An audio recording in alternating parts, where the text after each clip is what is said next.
शांति, good morning. 27 मई 2021 प्रातः मुरली, बाप दादा मधुबन।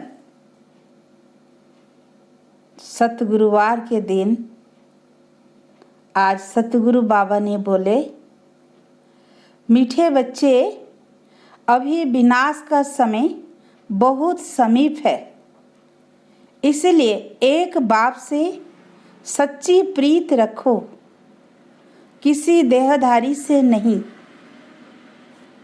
आज मुरली का प्रश्न, जिन बच्चों की सच्ची प्रीत एक बाप से होगी, उनकी निशानियां क्या होगी? उत्तर, पहला पॉइंट, उनका बुद्धि योग किसी भी देहधारी के तरफ जा नहीं सकता। वह आपस में एक दो के आशिक मासूक नहीं बनेंगे। सेकंड पॉइंट, जिनकी सच्ची प्रीत है वह सदा विजयी बनते हैं। विजयी बनना अर्थात सतयुग का महाराजा महारानी बनना। थर्ड पॉइंट, प्रीत बुद्धि सदा बाप के साथ सच्चे रहते हैं, कुछ भी छिपा नहीं सकते। फोर्थ, रोज अमृत वेले उठ प्यार से बाप को याद करेंगे। फिफ्थ, दधीची ऋषि की तरह सर्विस में हड्डियां देंगे। सिक्स्थ, उनकी बुद्धि दुनियावी बातों में भटक नहीं सकती। आज का गीत।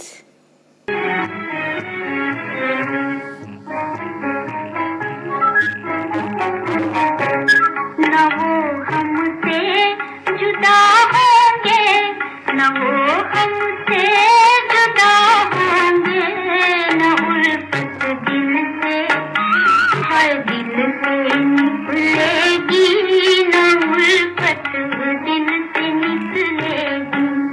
लगी है प्यास जो दिल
शांति। यह ब्रह्मामुख वंशावली ब्राह्मण कुलभूषण प्रतिज्ञा करते हैं, क्योंकि उनकी प्रीत एक बाप से जुड़ी हुई है। तुम जानते हो यह विनाश का समय है। बाप बच्चों को समझाते हैं कि विनाश तो होना ही है।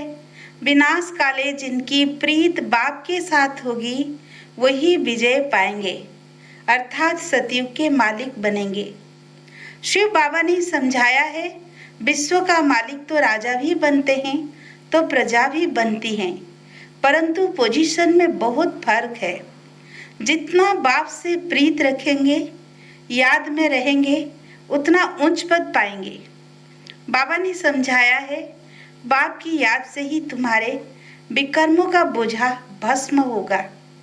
तुम लिख सकते हो कि विनाश काले विपरीत बुद्धि।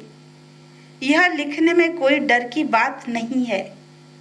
बाप कहते हैं, मैं खुद कहता हूँ कि उनका विनाश होगा और प्रीत बुद्धि वालों की विजय होगी। बाबा बिल्कुल क्लियर कह देते हैं, इस दुनिया में प्रीत तो कोई की है नहीं, तुम्हारी ही प्रीत है। बाबा कहते, बच्चे परमात्मा और श्री कृष्ण की महिमा अलग अलग लिखो तो सिद्ध हो जाए कि गीता का भगवान कौन। यह तो जरूरी है ना। दूसरा बाबा समझाते हैं, ज्ञान का सागर, पतित पावन, परम पिता या पानी की नदियाँ, ज्ञान गंगा व पानी की गंगा, यह तो बहुत सहज है।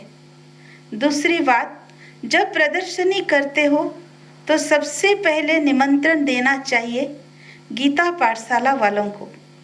वह तो ढेर हैं, उन्हों को खास निमंत्रण देना चाहिए जो श्रीमद् भगवत गीता का अभ्यास करते हैं।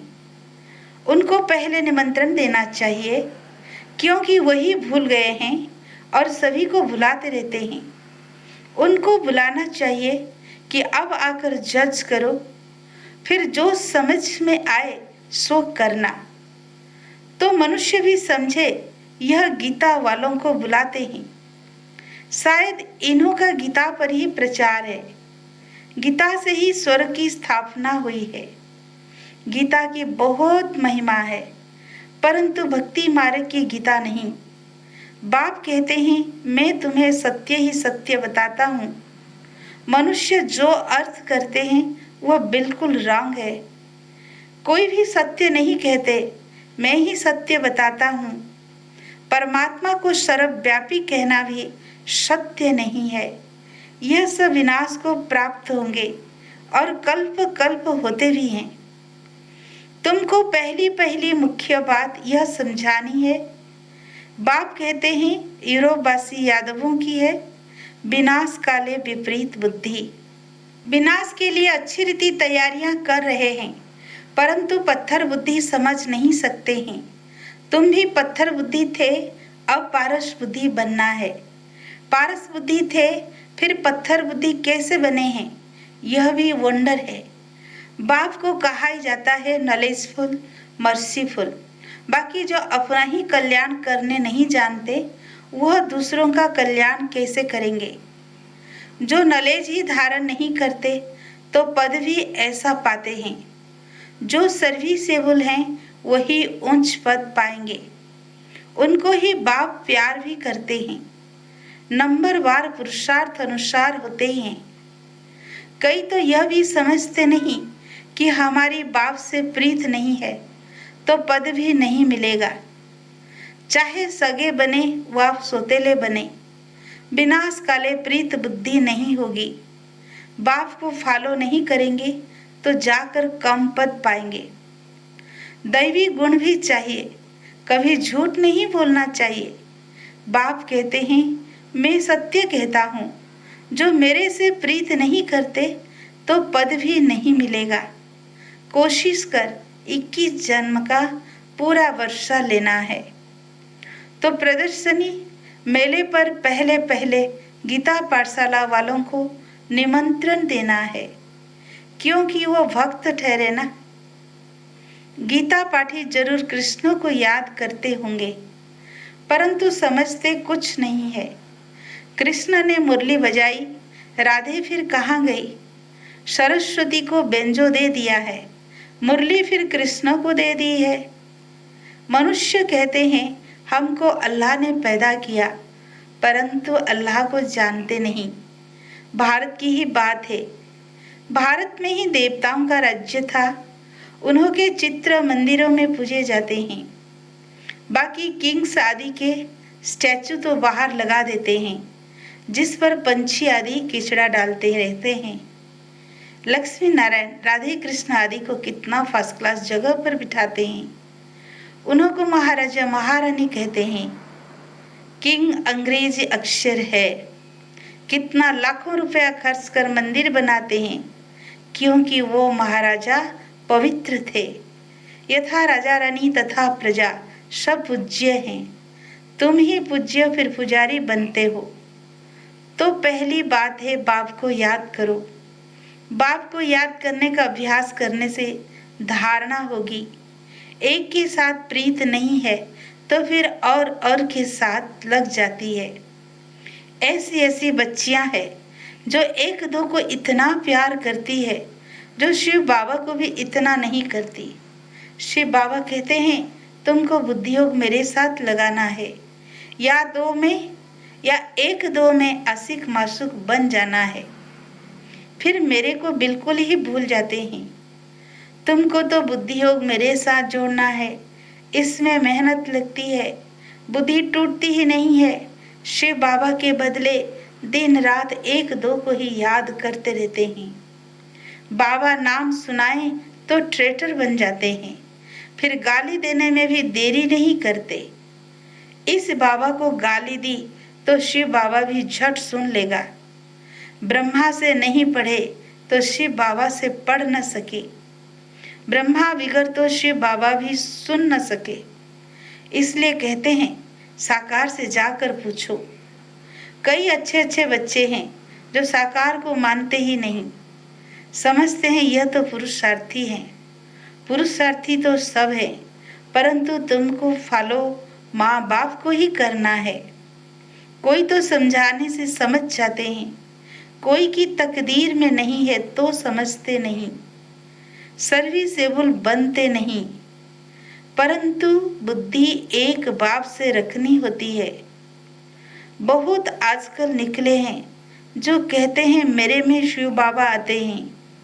इसमें बड़ी संभाल चाहिए। माया की बहुत प्रवेशता होती है। जिनमें आगे श्री नारायण आदि आते थे वो भी आज है नहीं। सिर्फ प्रवेशता से कुछ होता नहीं है।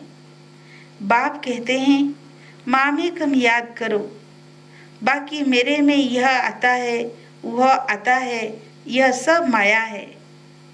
मेरी याद ही नहीं होगी तो प्राप्ति क्या होगी? जब तक बाप से सीधा योग नहीं रखेंगे तो पद कैसे पाएंगे, धारणा कैसे होगी?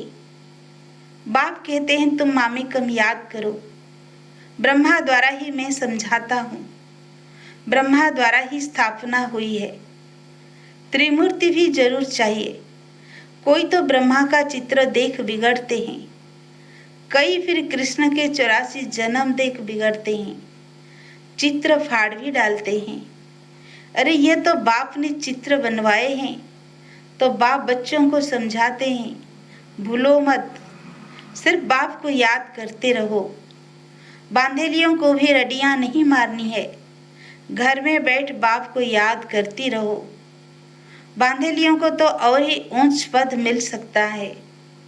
तुम बच्चों को ज्ञान देने वाला ही एक ज्ञान सागर है।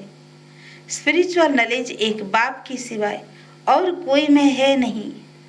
ज्ञान का सागर एक परम पिता परमात्मा ही है, उनको ही लिबरेटर कहा जाता है। इसमें डरने की क्या बात है? बाप बच्चों को समझाते हैं, बच्चों को फिर औरों को समझाना है। बाप कहते हैं मुझे याद करो तो सद्गति को पाएंगे।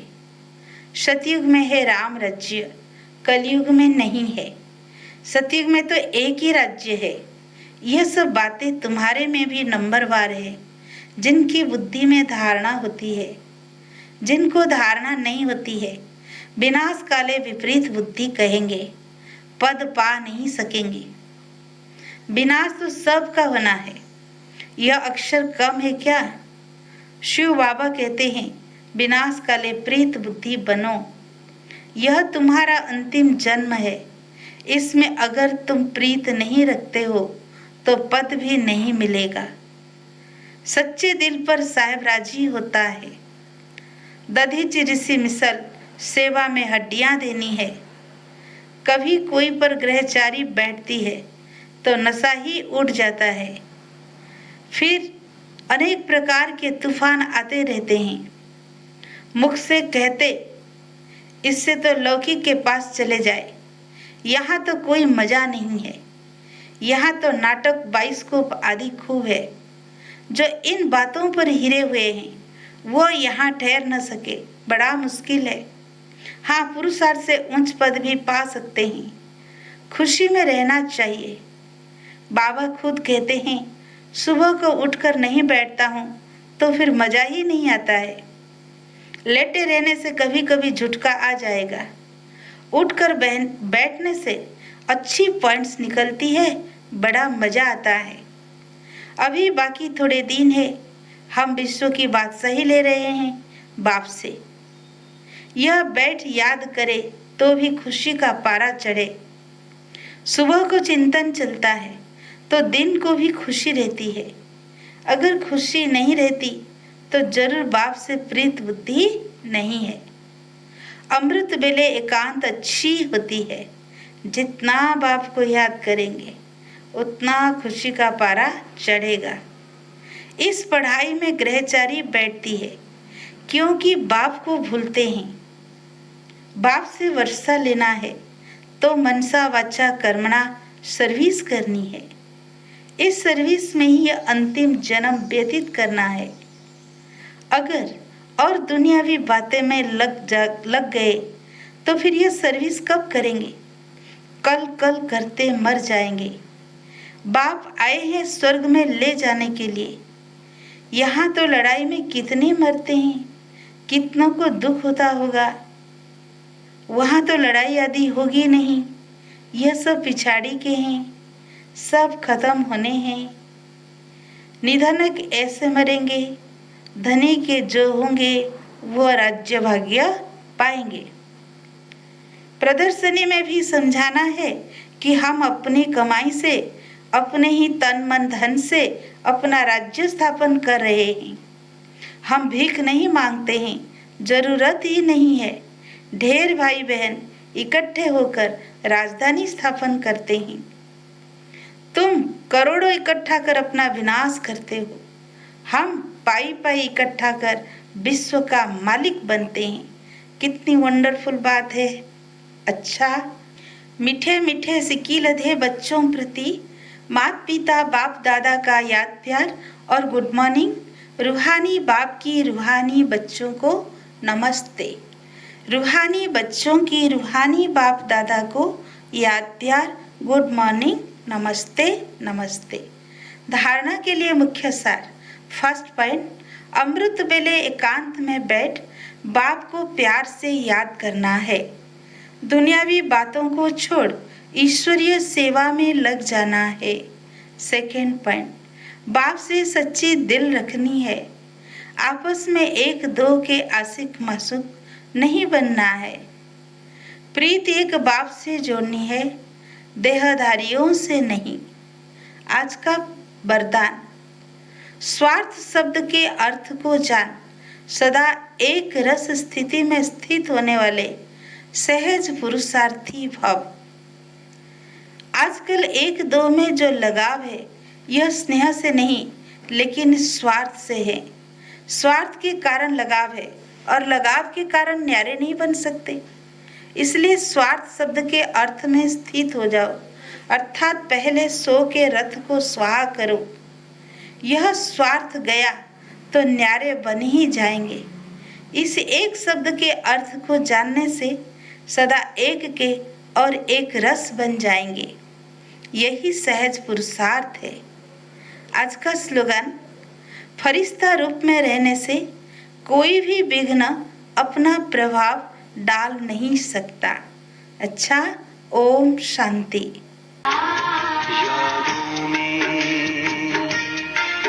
यादों में शिव को समाओ, यादों में शिव को समाओ।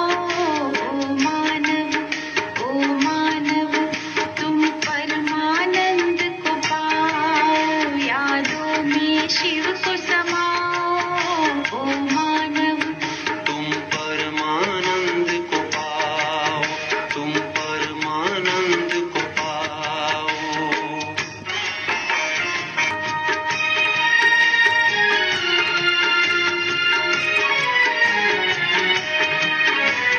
भवसागर के भंवर जाल से कभी नहीं घबराना तुम।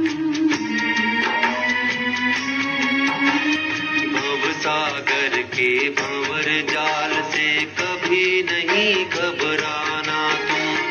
हंसना नहीं, तैरते रहना, लहरों सा लहराना तुम।